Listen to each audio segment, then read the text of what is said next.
Hey guys, welcome to the Andy Doorty Show. All of that yawn was caught on the mic. Yeah, I saw the meters going. Oh, really? Welcome to the Andy Doorty Show. I'm Andy Doorty. I am your host. Along with me is my co-host, as usual, May Revenue. That's not me. Hello. How's everyone doing? I thought you said that's not me. I said that's Because not me. I called you Mayo again? No, that's not me. Okay. Yeah, You're a Mario. I'm over that. You're a Mario again. That was Mario. You're a Mario again. I'm over all the Mayo Michael debate. That was some of like... People just questioned that so much. Like, the people that actually knew us, they would be like, why do you call him Mike? And I'm like, because he wants to be called that. Oh, on the podcast? Yeah. I don't get why I wouldn't... Again, this is a platform, I guess, for people in our circle, but it's not for only people in our circle. Yeah. So people are going to eventually call me Mike. Right. You don't want everyone around the world calling me Mayo. I don't know. Oh, it's too late now. But it's so strange because... We call you Mayo every other time that we're not on mic. Yeah. Like on when we're recording. That could be confusing. If I say we're on mic because your name. Yeah, it's like it gets a little too real because like people, it's like there's no smirk when you say it anymore. There's nothing. So a new person hear me called Mayo, they can't question it because they might think, what if his name is Mayo? I can't question it anymore. Right. It's getting too real. I'm not gonna judge. Exactly. I'm not gonna judge this guy. So no one questions it. They go, okay, he's Mayo. It's interesting. I mean, yeah. Do you know the name Mike is dying? I heard that on the Dan Le Batard show today. Apparently, there was a study that the name Mike. If that's true, it's about time because there's too many of us. There's way too many of us. It was the most reigning name I think since raining, like highest amount of people coming down like raindrops. Okay, it's raining. Like, you know what I mean? Like, no, I get it. Raining like REIGNIMG. Raining. Should have spelled it out. My bad. Yeah, please do. But yeah, no, that's been like that for I think like 40 or 50 years that the name Mike has been like a prominent name for every grade level I went to. Every school there's like 17 Michaels in my grade class. So I got old. Well, you gotta think Michael Jackson. Yeah. Was there. Was a big boy in the time when we were before we were. Mm-hmm. And who else? Michael Jordan. Who would name their kid after Michael Jackson though? I guess he wasn't. I don't think the scandals were hitting him yet. Yeah, in the right. 90s. You're probably right. Yeah, probably 90 for that much time. Yeah. Maybe name their kid Billie Jean. A lot of BJs then. Not like that. Grow up. A lot of Billie Jeans. Or just insult our audience. A lot of SCs. Smooth criminals. My name, like his name's Smooth Criminal. A lot of Annies. My name is Smooth Criminal, and I'm a pretty cool guy. Pretty swell boy. My name is Andy. Annie. Middle name. Are you okay? Oh man, there's probably more. Dirty Diana. Dee. My name is Dirty Diana. Oh man, I can't think of any more Michael Jackson. Me either. Can I? Yeah, probably not. Thriller Johnson. It's a good middle name. Michael Thriller Bernice. Mike, what's been going on with you, man? Not much. We're getting ready to head out of here. Yeah. Yeah. We have finished our junior year. Well, I'm almost done. I got one more test. But... Yeah, I've been done since yesterday. Yeah, you're officially a senior. Yeah, I guess you could say that. It's really weird, man. Like, think about it. Like, too fast. We're just like, all of a sudden we're like 21. I'm turning 21 next week, and then we're gonna like be able to do adult things. Life is happening. We're gonna have our own stuff soon. We're gonna have our own place. Yeah, stuff like that. It's probably not gonna come that fast. No, it's not. But if we play our cards right, yeah, it could happen sooner than we think. I really do like playing cards. Cards is a strategic game I enjoy. What card games do you play? No, it's a stupid question. We're not going to get to that. We're not going. Considering that we've played card games with each other. Sometimes I play poker. Sometimes I play Uno. Uno is definitely on the list. Definitely in my top 5. Yeah. Card Games Humanity, if you want to call those. It's a card game. It is. It's a card game. Sorry, the card game. Yeah, I thought about Sorry. It's like a hybrid with a board game. Yeah, I guess. It is. No, Sorry's been there for a long time. No, it's like a hybrid. Like it's a card game. It's also a board game because the little pawn boys. I see what you're saying. Put it in your mouth. You choke on it. Sorry pieces. Choking hazard. 3-0. Yeah.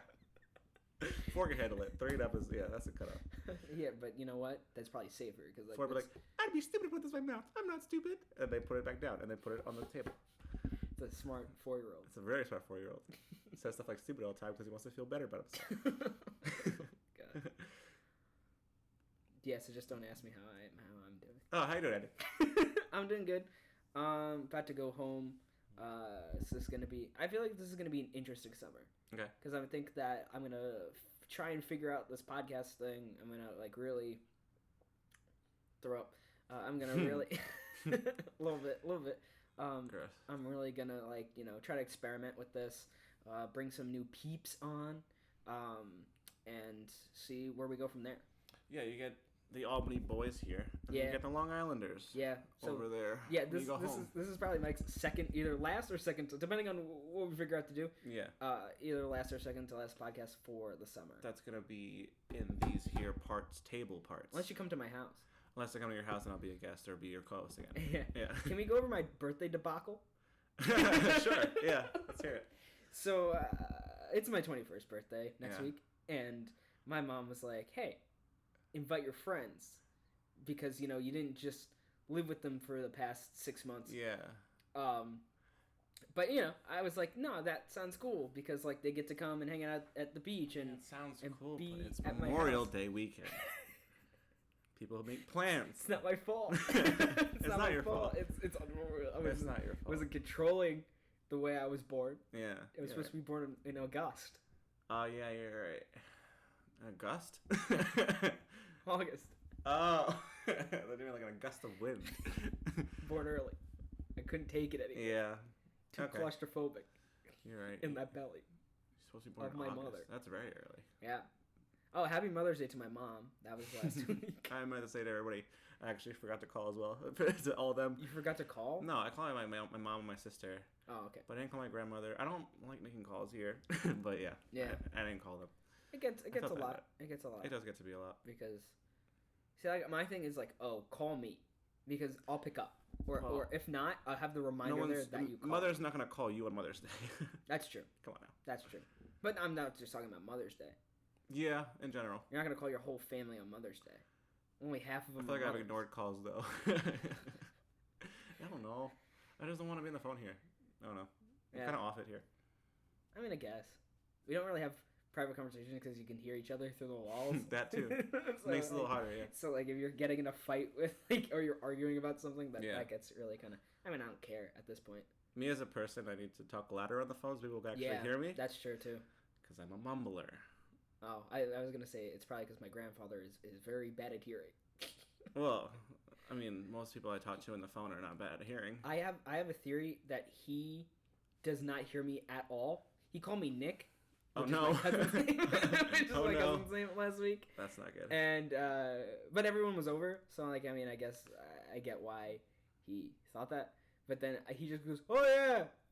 And then I'll, like, ask him a question, and he'll be like, oh, yeah. And he's like, all right, Andrew, I'm going to go. At least he called you Andrew that time. Yeah, well, no, my grandparents called me Andrew.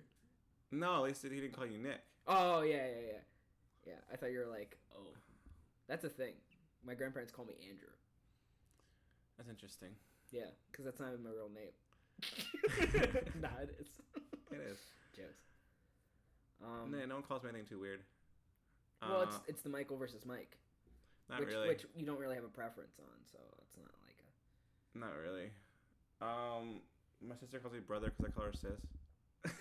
That's strange. No, not bro. Brother hey, or bro. brother. Yeah, I call her sis for like years. There's always been sis. I don't know why. I feel like that makes more sense than calling you brother. Well. Yeah, well. Like, you walk in the room like, yo, sis. Like, that makes sense to me. That's, like, actually a slang. If she walks in the room and is like, hey, brother, I'm like... hey, brother. I'm like... No. Like, what are we in, 80s cheesy comedy? I don't know. Well, that's what that is. What are we in? What are we in? 59 Candles? She turned way up there. For a teen movie, she got pretty old. Just a 59-year-old with a bunch of teens around the birthday cake. I just poked myself in the eye.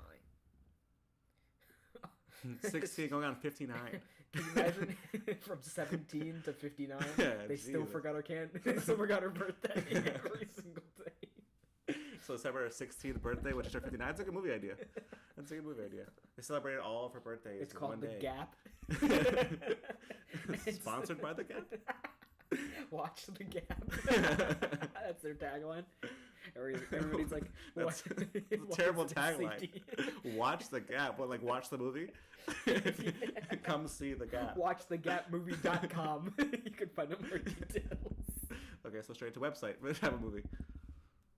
I thought something was vibrating. I thought someone was getting a phone call. Yeah. I heard again. Some kind of construction. It's a car. I'm very tired. By construction, I mean a car. They're constructing a car. A well-constructed car. I adore it. Buzzing sounds. Mike, you want to do a game? Okay. All right. What do you have in mind? I got this thing that I wanted to try out where I do like amateur wrestling moves. Sure. I'm gonna tell you. You don't know anything about this. No. You've never wrestled in your life. No. You've never. You don't know. No. Okay. Believe me. So this is gonna be really funny. Okay. Because there's some obscure names in there. Okay. And I'm gonna search for them. Okay. I probably should have wrote them down preemptively, but this is the way we're gonna do this. Mm-hmm. Because I'm in control. I'm gonna look them up at the same time and have all the answers. Please don't. I'm JK and what are you? Some kind of silly? All right, we're gonna just go down. They ranked them in ABCs, so I'm just gonna go down like that. We'll start you off easy. What's an arm drag? You're probably gonna grab his arm and drag it. You know? Where? Across the mat. No, you drag it opposite of his shoulder. Okay, I'll take it. It was across his body. Okay. Right, opposite of the shoulder would be. That doesn't even make sense. Okay. Opposite of the shoulder would be like outward, so it's supposed to be inward though. Yeah. Okay, so I was wrong. Oh, you thought he was gonna take his arm and extend it? Extend it. No, put you across the body. Okay. That's what I was looking for. I was looking for across the body. Sorry. All right. How about this one? Neck bridge. Neck bridge. You take your legs and you put them across the neck, making a bridge shape. That is wrong. That is illegal. Okay. Now I know. A neck bridge. Yes. You make a bridge motion with your hands and you put it over the This also sounds illegal. I mean, that's choking. That's choking. That's definitely choking. So it's not that. Especially if it's firm, that's definitely choking. Okay. No idea. Okay, it is a technique used to defend against a pin where a wrestler arches his back and uses his head to support his weight. What the fuck does it do with the neck? Oh, man. Head bridge. Because body it bridge. works at your neck. Body bridger. Body bridger. Optional start. Optional start? You have some odd opportunity to start before the other person does. You have to wait. He starts, you have to wait. A top starting position in folk style wrestling where the wrestler places his hands on the back of the bottom wrestler, either to release him or to continue some type of offense from this position.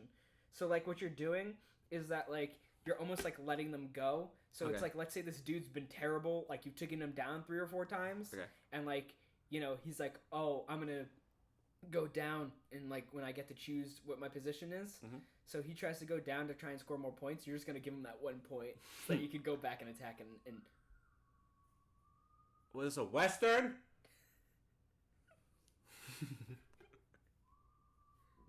Didn't get the hint. We have ghosts. It's gonna sound like ghosts. Probably didn't pick up. Jesus. But yeah. And yeah. I'm trying to think something else. Blah, blah, blah.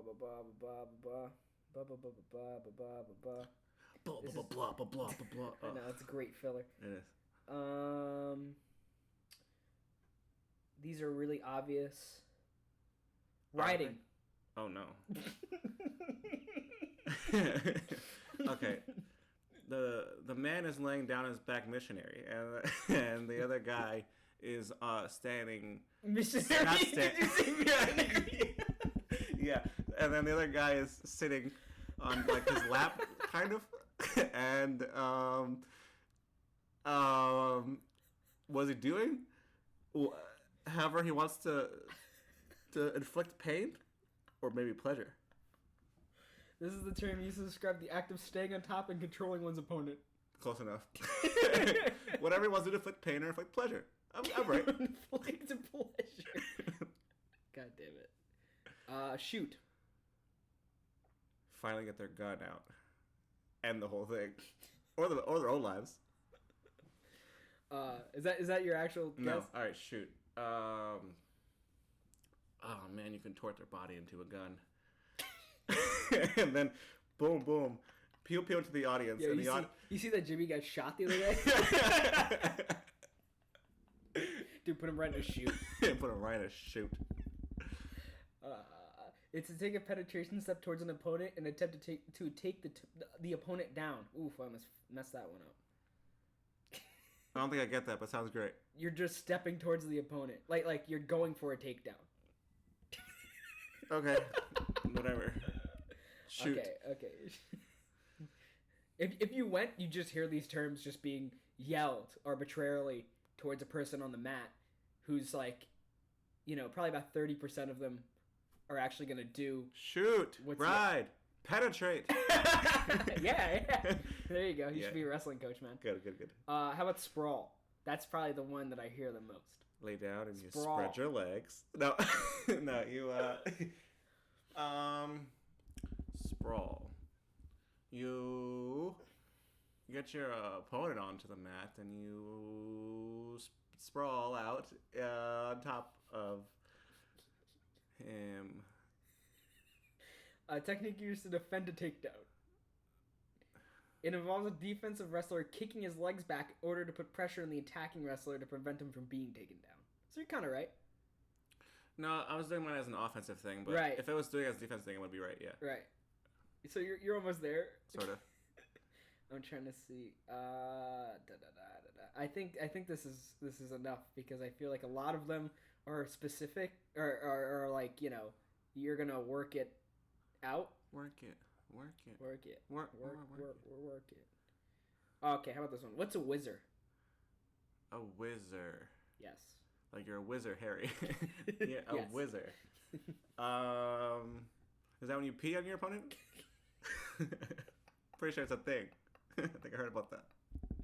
We're gonna go down to 19. Take your John out. You take a pee-pee on your opponent. Gonna go down to 19 viewers. Oh, great. What have I done?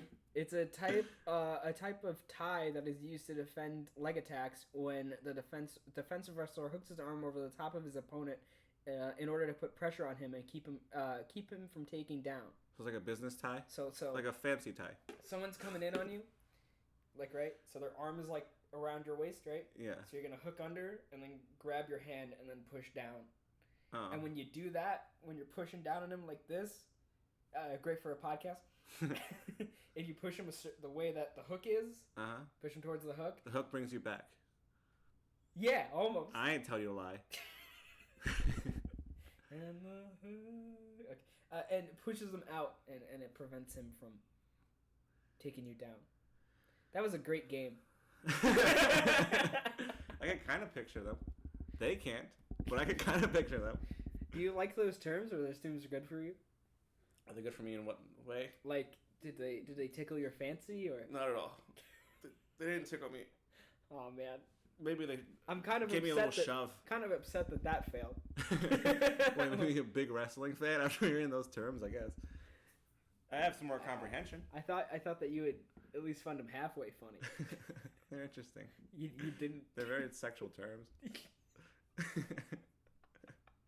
There's nothing sexual about a wizard. How about this one? Honorable mention. Is that like the honorable mention? No, it's of a term. It's like the most obvious things, like headgear. No, duh. Like that's in any sport. You could have headgear. True. Growth allowance. I don't know what this is. That's also pretty sexual. The referee says it's okay to pop a boner. That's not a move. It's okay to pop a boner. It's just the number of pounds you're allowed to go down to. It's not at a what do you call it when you're wrestling at a certain weight. Like that's no. Oh man. we're gonna order food. We're probably gonna do one directly after this one, and probably halfway through this one, we're gonna get like order food, and then This is gonna be a foodie podcast with the food. I think the second one could be. Hell yeah! Chomping on my wangs. Sounds like a plan. Man, have you seen anything funny in the past week? Have I seen anything funny? Unfortunately, I'm a little busy, but have I seen anything funny? I tried to watch on Netflix Burn After Reading, which is like an older film by the Coen brothers, Ethan and Joe Coen. They made a couple comedies like Fargo, Big Lebowski. The movie Fargo? Yes. Okay. Among others. And they're supposed to be known for their writing and stuff, and clever stuff. Which is an odd film. I don't know if I liked it or not. I still can't really tell. It was with John Malkovich. He's like the older dude with the voice and yeah. From being John Malkovich. Yeah. Okay. Really? He was in that movie? Yeah. No, they had a stunt double. I thought that was Seth Rogen. No. I thought that was Seth Rogen. Brad Pitt's in it. George Clooney's in it because Brad Pitt's in it. And is her name Laura Linney? No, it's not Laura Linney. Some woman. Frances McDormand. Oh. No, too obscure. Don't know how you confuse that with Laura. I don't know because it's like a name that I've seen before, but it's not like okay. I put if I put a face to a name type of thing. So I was like, oh, okay, I've seen the name before. That's who that is. I get it now. So what year did the movie come out? 2008. Oh wow. It's a little old. Might be older than that. No, because I was like, okay, because Brad Pitt looked pretty young. He played seemed like a little teenager type of thing. And he was like, because one part of the storyline was that it was like people who own a gym. And he worked there. He's like this upbeat, like weird dude who just like goes about himself very strangely. So it was interesting to see him in that role because he looked like younger, obviously, because he was younger. Right. But like he should play like a childish type of character. It was like different to see him in a funny role than in something serious. So that was interesting. But yeah, the plot was that this British lady, Tilda Swinton, who was also strange to see in her comedy role. She just played a bitch. It was interesting. And John Malkovich were a couple. And like everyone's like cheating each other. So the Tilda Swinton's cheating on John Malkovich with George Clooney, and then George Clooney obviously is cheating on his wife with Tilda Swinton, and then more cheating goes on, a bunch of cheating because George Clooney ends up being with Frances McDormand's character later on, and just tons of cheating, but yeah, so Tilda Swinton's character wants to divorce John Malkovich, and John Malkovich just got fired in the beginning from his job. No, he was offered a lower position at his job. I think it's with like the FBI or something like that, or some kind of like government agency. So he got fired. No, he got brought to a lower position, but he decided to quit because it felt like the position he was getting was below him. Right. So she wants to get a divorce. So she goes to divorce people, and they say that to like mess with his financials, to like secure mess with his financials before he realizes that you're gonna want a divorce so he doesn't protect himself. So she gets like a floppy disk with his financials in it, and gets it to their firm. And apparently the person in that firm goes to the gym that Brad Pitt and Frances McDormand run, and she leaves the floppy disk like on the floor, and some custodian finds it. So now Brad Pitt, this goofy character, and Frances McDormand's character, her big storyline is that she wants a boob job and like liposuctions all over her like fatty parts of her body, and she can't afford it. So she sees this as an opportunity to have leverage over, of course, someone who has very delicate information. They have it in their hands. She doesn't want to just give it back to this person. She wants to get some money out of it. So that's pretty much the story, the plot, which is strange, but okay. John Malkovich is some yelly guy who just curses at everybody because he feels like he's above everybody. So when Brad Pitt calls John Malkovich telling him that he has his stuff, he's kind of like playing around the fact that he wants money. Brad Pitt, because he's nervous because he's a guy of power pretty much, or a guy of a position where he has a lot of wealth. So like this dude's cursing out, how do you know my name? Who are you? What's with you? What's your problem? All that crap. So he's yelling, cursing at him on a storm. And Brad Pitt just being goofy, and then the other girl's on the phone too. She's like, "Tell him about the money. Tell him that we want to hold this stuff ransom." And he's like, "Who the hell is that?" Like he's like going nuts. I mean, that part was pretty funny, but it was just such an odd film. Yeah. To go through all that. What have you seen Fargo? No. It's a very odd film. Yeah. It's a very, very odd film. Where was the film? Where was it set? Take place? Like what state? It wasn't anything like Minnesota, like Fargo is. Right. I don't think that was important. I don't think they really made a specificity about it. Right. Neither was The Big Lebowski. I don't know. That's a weird movie too. The Big Lebowski. Yeah, that's a weird movie. Has some weird moments in it. Yeah, So this one just cult seemed. movies. They're very cult movies. The Fargo's a cult movie. Yeah. Which is why when I heard it was going to be a series, that's why I was very,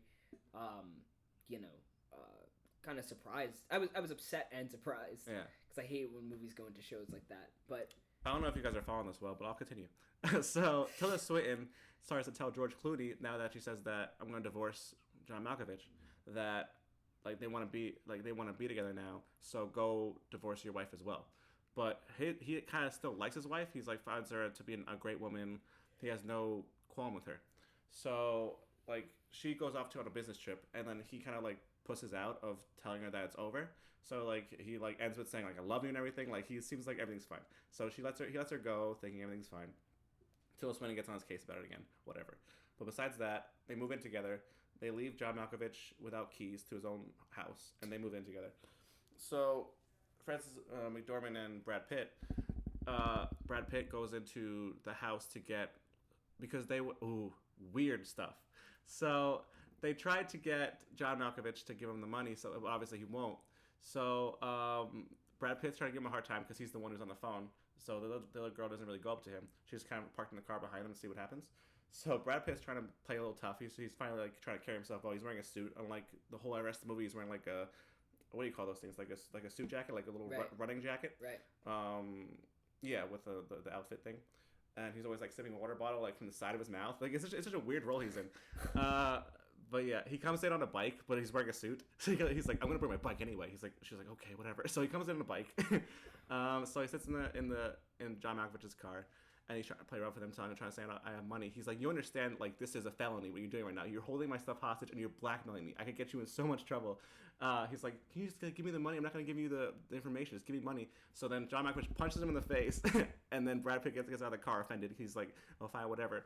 So she goes in the car with Frances McDormand. Frances McDormand's like, did you get the money? He's like, no, I got punched in the face. And she's like, just get in the car. So she runs John Malkovich off the road on like a car chase scene, this is just so strange. So doesn't get to anything. He's like, you crazy bitch, all that stuff. All that stuff's going on in this poor dude's life where he's locked out of his own home. These people are after some finance thing. He has no idea like why it's gone and why it's in their hands. It's just some strange stuff.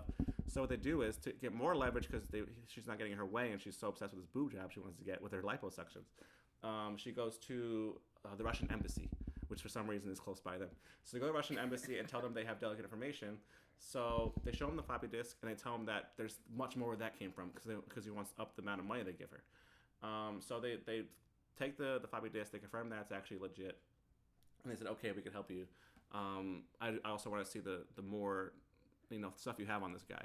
And she's like, okay, great. So she sends Brad Pitt off to John Malkovich's house to try to find more stuff, try to scout out more stuff. So he goes to the house. Is he in on a cut or something? He's the one who found it, so yes, he is on a cut. Okay. Because the custodian gave it to him, and it was his idea because he was looking through it. He's saying, this is crazy. Look at all this finance stuff, all these terms. There's a lot of money in this. This guy seems to be very important. So they kind of make a do out of it because she's kind of the brains and he's kind of like, I guess, the bronze. Right, so he sneaks to his house after he leaves. So then he sneaks into the house. George Clooney's character is always going on runs throughout the whole film. So he's coming back from a run because obviously they leave, so Brad Pitt thought she's going to be gone for a while. So he comes back. So he's hiding in a closet, and then he's waiting through George Clooney humming some song and then taking a shower and crap. He's like, okay, hopefully this guy leaves after he takes a shower. So then, again, it's kind of like a mystery because, again, he just moved in. So he's like, does he have clothes in the closet or is he going to be okay? So Brad Pitt's kind of hiding in the closet waiting for all this crap to happen. Another side of the story was that George Clooney's character, I think, is like a former cop or something like that. He's always like bragging about how he has some kind of connection to the police firm, and he's like a deputy or something like that. And he's like, I've never had to fire my gun or anything like that. I've never had to do this. I've had a gun, and it was like, oh, that must be so crazy that you had a gun. He's like, I never had to fire it in my 30 years of police force, or whatever. So he opens the closet, and then like Brad Pitt's kind of smirking because what else is he gonna do? He's caught, and then George Clooney like screams. And then pulls his gun on him and shoots him right in the head. Yeah, I was like, okay, that happened. So he shoots Brad Pitt's character in the head. He's like, what? Who? Of course, he also has no idea anything's going on with this finance stuff. Right. So he's like, who is this guy? Who did I just shoot? What's going on? So this guy, Brad Pitt's dead now. And apparently, bleeding all over this guy's like fine suits Yeah, in the yeah. closet. So, another thing is that the guy that replaced John Malkovich's character in the firm, they keep showing him going to the main commissioner's office, which is J.K. Simmons. So, it's kind of more jokey stuff, where she's trying to explain the absurdity that's going on and how no one knows who is, how people are starting dying now left and right, and then Jack Cameron's like, what's going on? How do we solve this? And Brad Pitt's character has no name on record because George Clooney tried to check too. His wallet was empty. He has nothing in his suit. There's nothing to show who he was. So they couldn't identify him. But all they knew was that George Clooney threw him in the river. So George Clooney threw him in the river, and he's like, okay, so I guess that's solved. There's no information. I guess we don't have to do anything. So he's like, what else do you have? So he said, there's this other lady who's went to the Russian embassy. She's like, the Russian embassy? Like, that's so random. So he's like, yeah, the Russian embassy. And then, so he's trying to explain all that. And then he's like, I guess just keep watching out for everyone's moves. Because he described Frances McDormand's character and George Clooney's character. He said, just keep watching everything, make sure nothing gets too out of hand.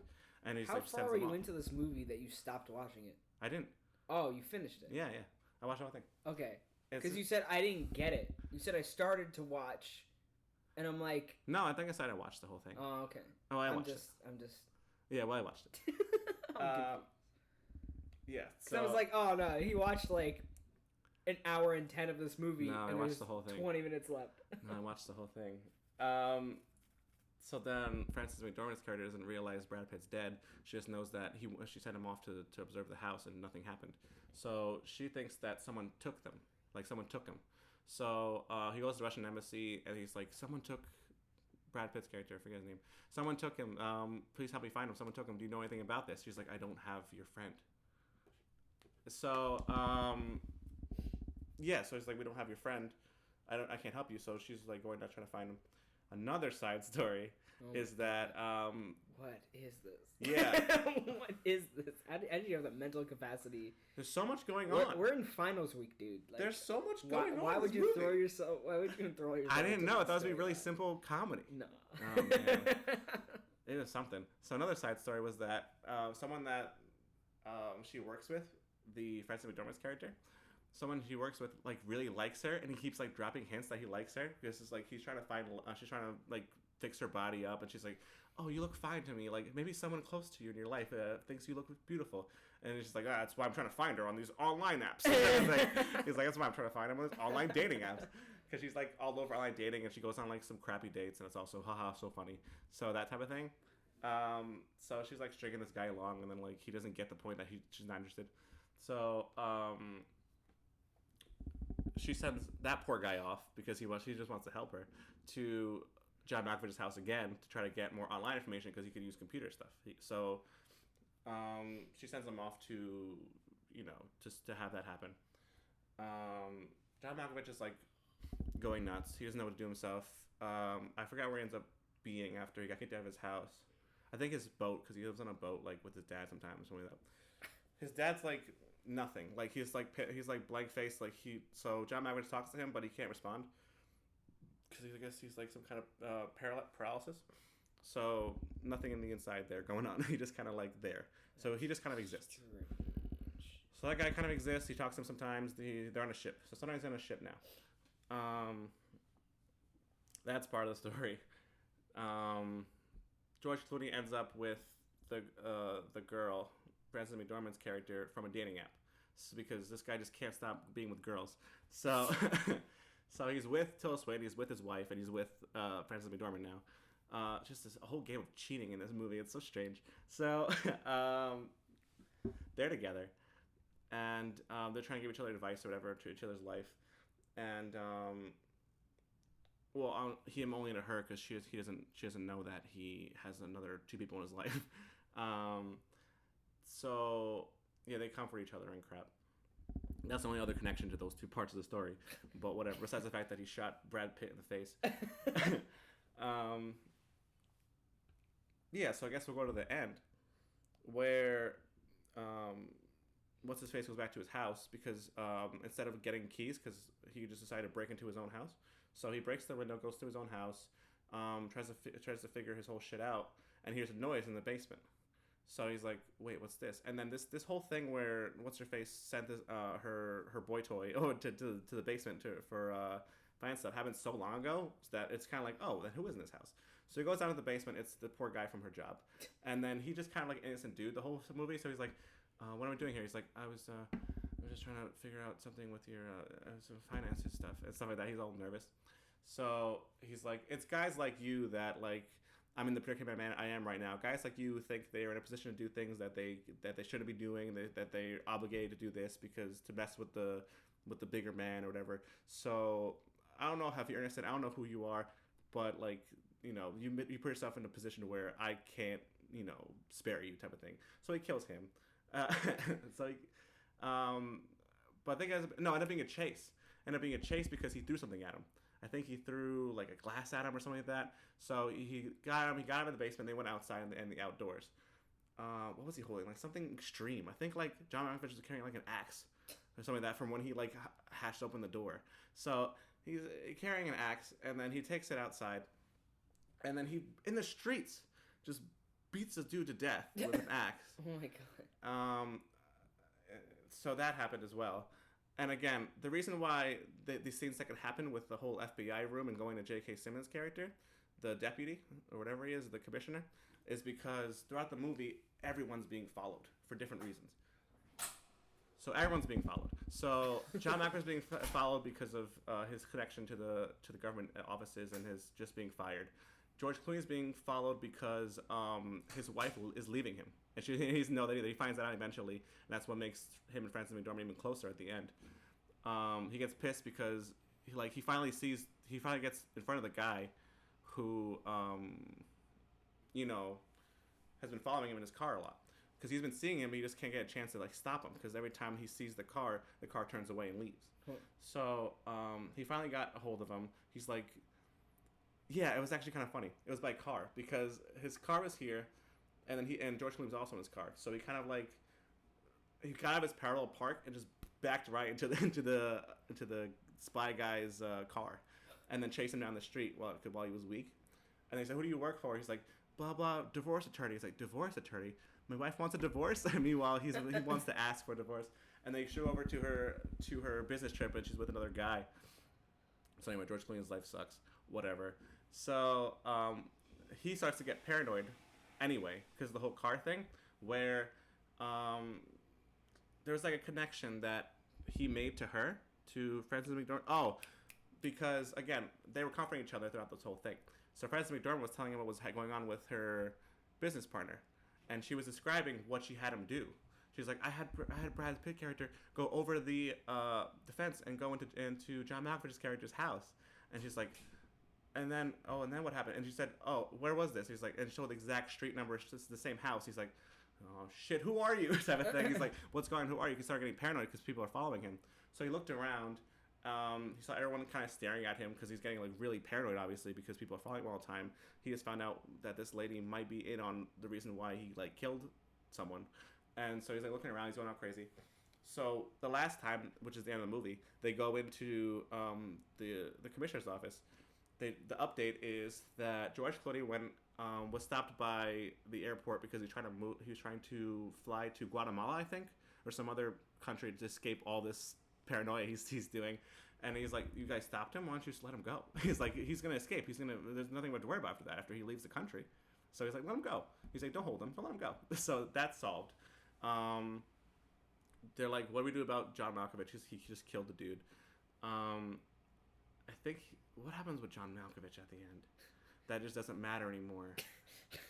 I forget, but like everything happens. Everything happens that it kind of works itself out. So Jacob Sims like, I guess do nothing. I guess that's kind of like the whole point is that saying that government offices are useless and that if there's something that could solve itself, then let it solve itself. I don't know the point of the movie, but the movie just seems so pointless. But that's the way that Fargo kind of ends too. Yeah. Like I mean, like the characters. I don't know. It's a very kind of just slow kind of ending, and was like, oh, well, that just happens. Yeah. So George Clooney leaves the country. John Malkovich. I got. While you think of that, I got two things. Okay. First, that makes up for all the time that you haven't talked on this podcast. Oh, absolutely. I hope everyone can follow that well, but yeah, it's such a convoluted story. I tried my best to put it all together. 15 minutes, man. That was insane. 15 minutes. Man. Good shit, dude. What a movie that was. Good shit. I could wrap around my mind. I think that was 15 straight minutes of you talking. Cool. Okay. Good job, Val. Good. 2, love that you call it everybody not by their character name in the movie. I don't remember. I don't remember their names. No, I think that if I would tell that of like a movie, I'd be mixing up the names with the actors. That's why I didn't do both. Right. Just in case. Right. Yeah. Even though you should get you a man who does both. Yeah. But yeah, everything sorted itself out, and J.K. Simmons, I think he ended saying, "So what did we learn today?" And then like the other guy was like, "I guess don't mess with the guy they fired." I don't know. I forget, he said something stupid. He's like, "Well, I guess that's that then," and that's kind of how it ends. I was like, "You're really gonna go a reflection, and then but kind of prove to the audience that your movie means nothing." Right. And it's like, "So what we learned today?" And he's like, "Oh, I guess weird things happen." Like that's something weird like that. I don't know. It was a weird. No, movie. That's definitely how Fargo. It was a weird movie. Ends up on that really same note. I guess it was decently written. There were some funny parts to it, but it seemed so pointless. Same with Fargo. So. It was interesting. But, the Brad Pitt performance was goofy. George Clooney seemed all paranoid and strange throughout the whole thing. So it was interesting. John Malkovich is kind of funny with this whole screamy, angry character. Yeah, it was interesting. Yeah, it definitely does seem... Well, now I don't need to watch it. No, you don't, because I spoiled.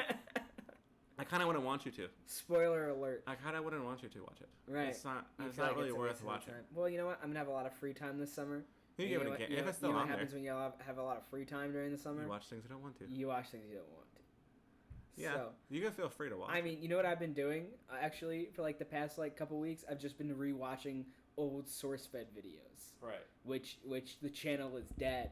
It's dead. Well, it's not dead. That's definitely not true. What do you call it? Just happened. SourceFed Nerd just got bought over by Now This, and that's right. Yeah. That was a whole big thing where the SourceFed hosts were kind of freaking out about that. A lot of them were like, "Wow, this is strange." Every comment on their video says, "Just go away."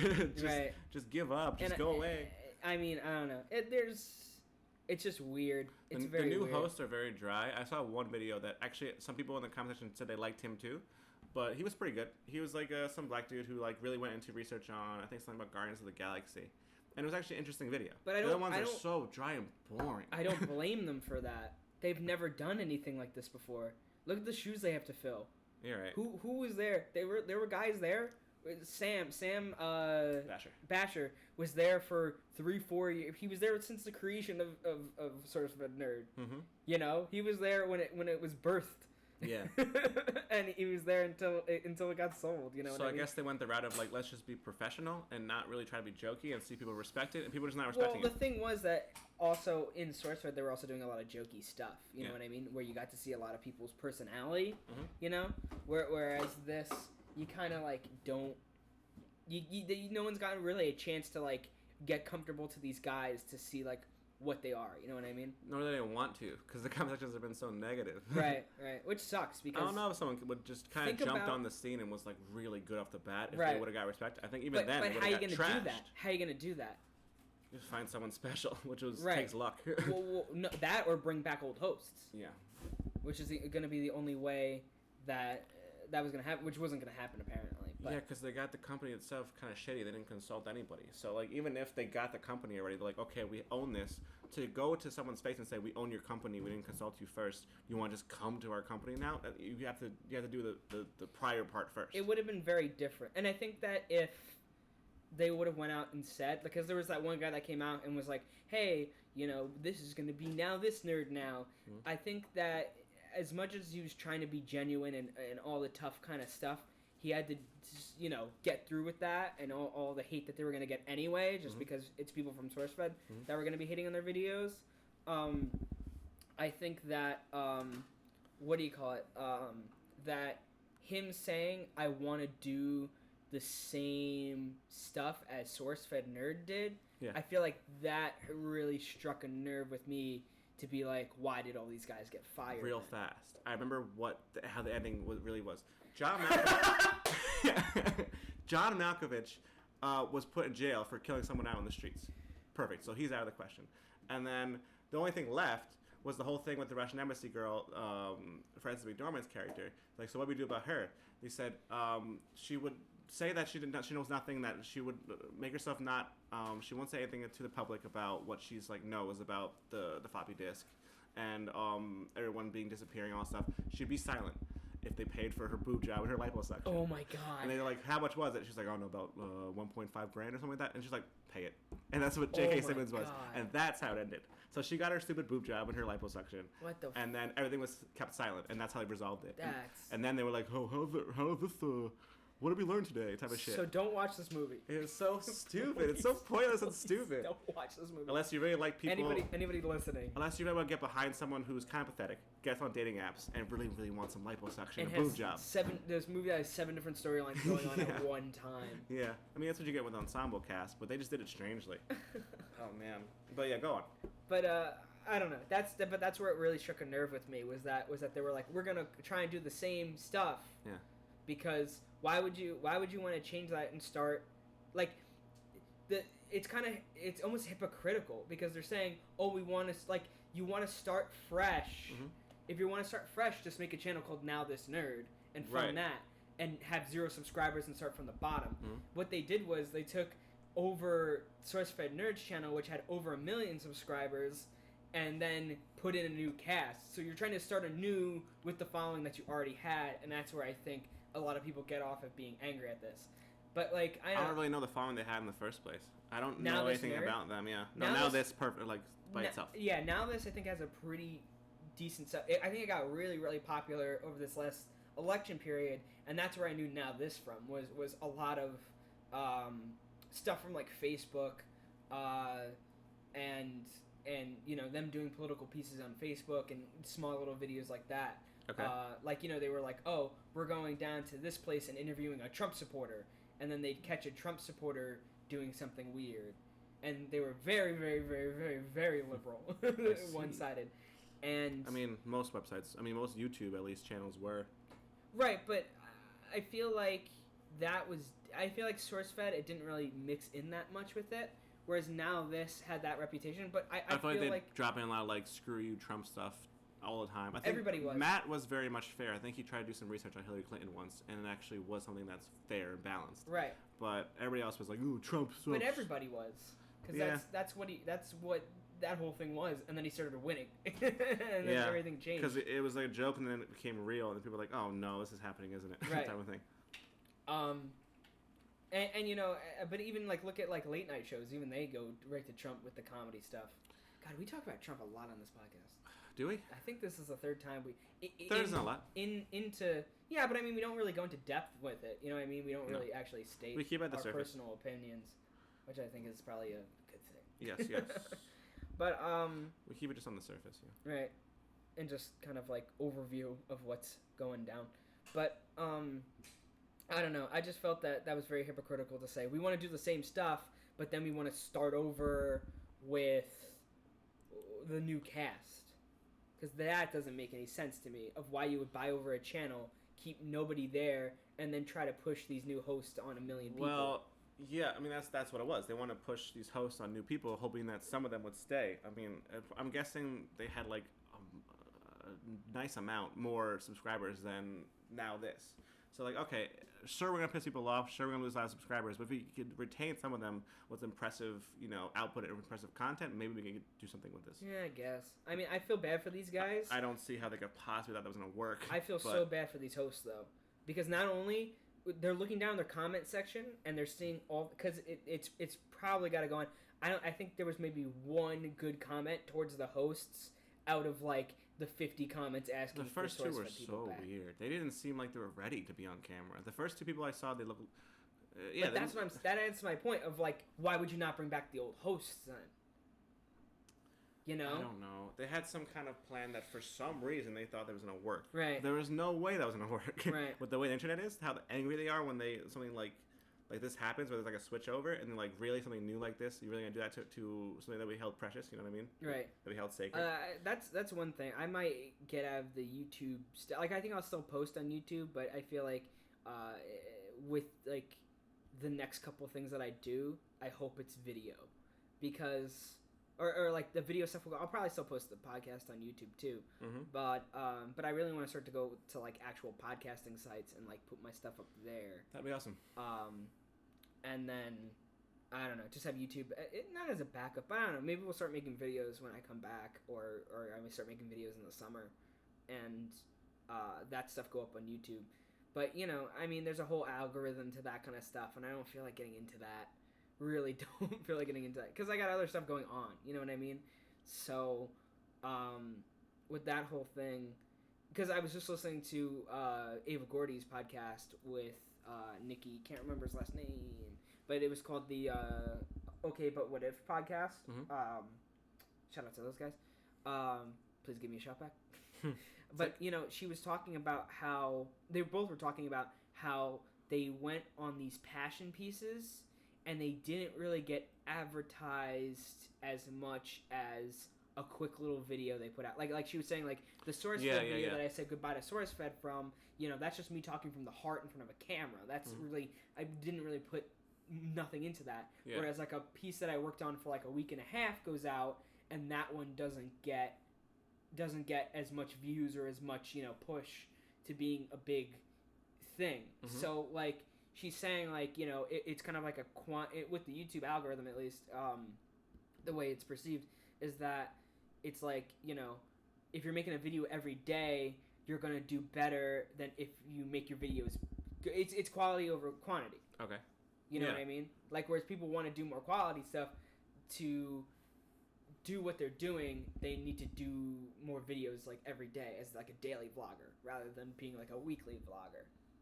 Yeah, I can see that. I mean, there's also, this isn't related at all, but another part that's annoying about YouTube is that H3H3, another person we watch on YouTube, it's like this mid-20s dude who like kind of makes fun of other people's content that is kind of ridiculous, but doesn't like in good taste. But sometimes he gets very like gory or like sexual or like really like cursy jokes.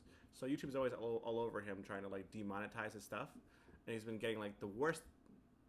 There's a spider over your head. It just went back up. Okay. That was strange. It was like right by your head, and then it just started swinging itself back up. Cool. There's a spider web on our lamp.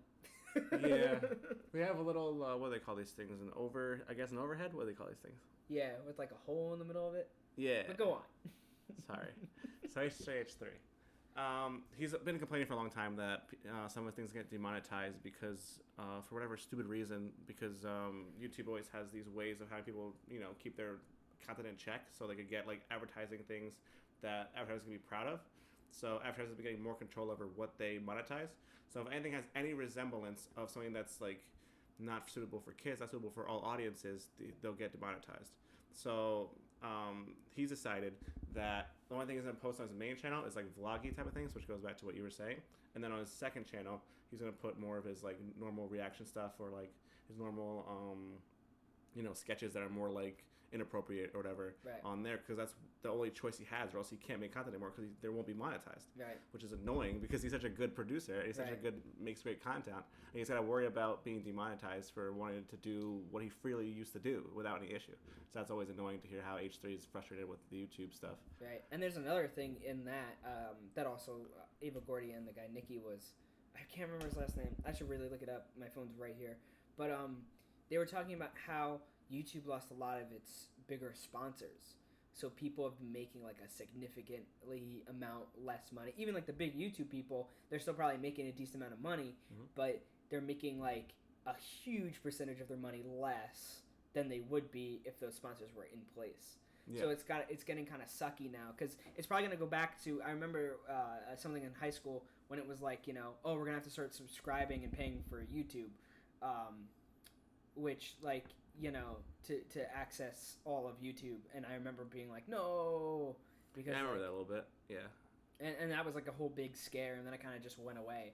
But I don't know. It's weird with stuff like that with the internet and how, you know. Yeah, there's starting to be a disconnect between what the YouTube company wants or what Google wants, whatever you want to say, and what the content makers want, because it seems to be they used to have a lot of freedom and now they're losing a lot of it. So Right. like they have to make adjustments, and some people won't want to. Yeah. And then a lot of big fan bases will lose their favorite YouTuber. Right. Well, a lot of places get just stuff taken away from them already because there's people playing the algorithm game where they don't care about what the hell they're putting out. They're just doing it to get money. I think it's sneaky too, because I think sometimes HJ talks about how he looks back on the stuff if it's monetized or not, and then he'll see a couple of videos back that a couple of straight wouldn't be monetized, and they wouldn't tell him. I think they have to kind of see it for yourself too. Yeah.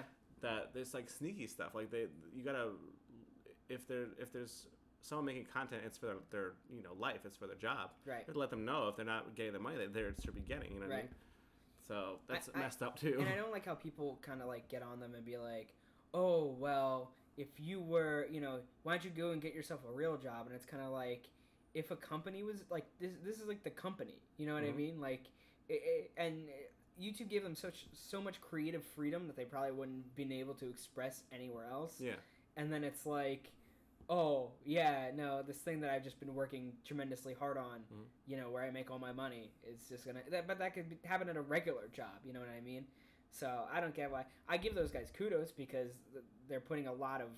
It's a higher risk stuff, I think. But I mean, like, even with a corporate job, even if you have a corporate job and your job's expendable, I feel like that has the same amount of risk as if yours did, as if YouTube did. Yeah. Because if YouTube stops, it's starting to fall. It must be starting to fall.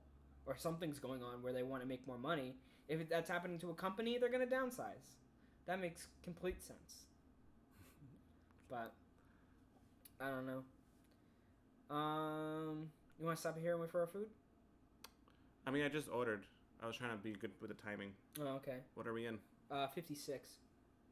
You can stop it. You can close it, and then we'll start another one afterwards. I'm gonna start another one afterwards. Hell yeah. You got anything? Got anybody to shout out? Shout out my sister and Frank and the boys. I'm going to see them soon. Probably Memorial Day weekend. Reason why I can't go to your birthday. Because they're probably going to host something. They always host something for the holidays. So they're probably going to be like a barbecue gathering if it's nice out. Yeah, makes sense. And then I see the boys. See the little twins. Yeah. I might not even be home for my actual birthday. Because there's a house show that's going to be near me. And I got to see who's going to that. It's gonna be strange to be like in acquaintance. I'm like in acquaintance with you guys, and then like in a week I'm gonna be home, or not even a week. 3 days? I'm gonna be home and surrounded by a whole different, not different group, but like I mean, like I'm living at home again. We're not living with this similar people as me, and then I gotta like go venture my way out to go find people. Yeah. You know what I mean? That's true. Yeah. I mean, you have some people on board for at least a bit. And you gotta catch up with everybody and all that. So that's gonna be a lot of fun. Do it for them. Do it on the P-Cast. I'd rather see them in real life because I haven't seen them in a while. I haven't seen them. Be a little selfish. Say, tell me everything you want to see to me in private, right here on the podcast. Be selfish. It's okay. You're a producer now. You make content. Yeah, I'm a media whore. Anything you gotta plug me out? Like what? No, I don't have to plug anything. I'm alright. You want to plug anything? No. He's plugs. available for jobs. Yeah, put out your email, man. My one for the school is mbrivernice at alby.edu. Whichever. My personal one is mikebrivo at yahoo.com. You want to spell that out? MikeBrivo at yahoo.com. How do you spell Yahoo? YAHOO.com. You get the first place in the spelling bee, man. Thanks. Should I go to me now? Should I do my plugs? I write for the Odyssey under Andy Doorty. It's probably the first thing that you see when you type in Andy Doorty. I haven't actually Googled myself in a while, so I wonder if the YouTube thing's up there. It's probably still Facebook. Yeah. Facebook's always on the two. I did use Facebook a lot more than I've used YouTube, and I don't think that matters. I think it just matters who paid to be first. Let me Google myself right now. Go for it. I'm gonna Google myself right now. I'm suddenly far from the mic. I hope I hear this. You guys hear this? You probably can. This is a very powerful mic. It's got bronze and muscle. When Nathan came in before, that's probably all on here. All it was a doof. That's all it was. Nothing that bad. Click. Odyssey was the first thing to pop up. Oh, really? Yeah. That's cool. Odyssey, and then my Twitter, and then my LinkedIn. Oh, Facebook's a thing of the past, huh? Yeah, third one down, and then our podcast. Facebook's no longer the head honcho. Although I feel like YouTube would come up first because I've been posting. I think that YouTube and Odyssey are going to be the top two. So I write on the Odyssey Online. I write some pretty good articles. I try to be not like a, I don't know, I guess typical Odyssey writer. I try to write, me actually covering stuff, covering sports. My last thing was on That Poppy, who is a YouTube personality, and she has a big whole story behind her that you can look into, that I kind of touched upon on my last article. But that's Andy Doorty, ANDYDOORTY, on the Odyssey Online. That's ODYSSEY online. I'm prepping for the ad reads. That's what I'm doing. Okay. I'm prepping for the ad reads. We are also, this is going to be going up on YouTube. Hopefully more podcasting sites, Spreaker, iTunes, all of that stuff. I'll work more on that on the summer too, because I'm going to have a lot of time to get that stuff done. On Twitter, I'm at Andy Doorty, ANDYDOORTY. Come follow me. Use the hashtag Andy Doorty Show on Twitter. It's hashtag ANDYDOORTY if I can't spell my name any longer. This is going to be good footage to have if I lose all my thoughts. This is... What episode of our podcast is this? 10? Are we past 10 already? It's 10 or 11. I'll take a look-sees. Yeah. Because that's like crazy, man. Think about it. What, a month ago? A month and a half ago? Where we're doing one every week, and it's been past 10 weeks. Mm-hmm. So that's one every over week? 2 months, yeah. Yeah, like 2.5 months. It's been since SourceFed ended, which was 2 months ago. True facts. That's crazy. Yeah, so it'll be 10. Cool. Yeah. It's technically 11 because of the sports edition. I'm gonna end up losing count. Oh, you didn't count that as a thing. I'm gonna end up losing count. I don't know. When I have different concepts going on, like if somebody wants to talk about sports with me and I bring them on to here, I don't know if I'm gonna have to like name Sports it something Edition else. 2. Sports Edition 3, I guess go by that. That's gonna be very funny. Or just have different episodes of the show, just categorized into different. You could do things. Sports Edition : whatever the sports thing is, like you did for the first one. Yeah, that could and then work. that'll be the way you differentiate them. I guess so. And it doesn't And have then to just be like a 1, 2, 3. don't number them. Yeah. I don't know. It's definitely gonna be a summer of experimentation. But yeah, it's with our 10th this stuff. podcast and technically our 11th. That's pretty much what it's gonna be. How do you think we're doing? We're doing all right. Yeah. I see no issue with what we're doing. Yeah, I think we're getting better. Mm-hmm. I think we're definitely getting better. Yeah. Your interview skills have gone off the charts. What do you mean? Your interview skills. You started stepping in. you were like, hold on. Last 2 people we've had on, you stepped in and you were like, yo, I'm asking some questions now. And I'm like, yes, Mayo, yes. I mean, I get that, but I mean, I don't know. I guess the other ones, it's hard to get questions on stuff like journalism where it's not really my bag. Right. No matter how much I talk about it. I mean, yeah, but it's still not the same as being in the field. Right. In the fuego. You're a novice. Novice. I'm a outsider looking in and outlooker looking out. Insider. You're on the wrong side of the glass. Yeah. Don't throw stones at glass houses. It's gonna be the best thing in the next episode when your food comes and you're gonna have to leave. Yeah. That's gonna be a funny moment. I try to time that well, and I'm timing it badly. Yeah. So that's unfortunate. Because I was like, I thought you had ordered already, and then you were just waiting for the hour to be up. No, because I saw 45 to 55 minutes, so I was like, okay, it's under an hour, so I wouldn't have made the time. So I was gonna do it in between. That's what I did. Yeah. I mean, I could stop it, and be like, okay, Mayo's food's here. Let's take a break, and then hit the square. Yeah, if you want to pause it and then go back into it. Yeah. All right, this one's lingering on a little too much. A little bit, yeah. It's your 6 minutes of plugs for yourself. So this is use the hashtag Andy Doorty show on Twitter.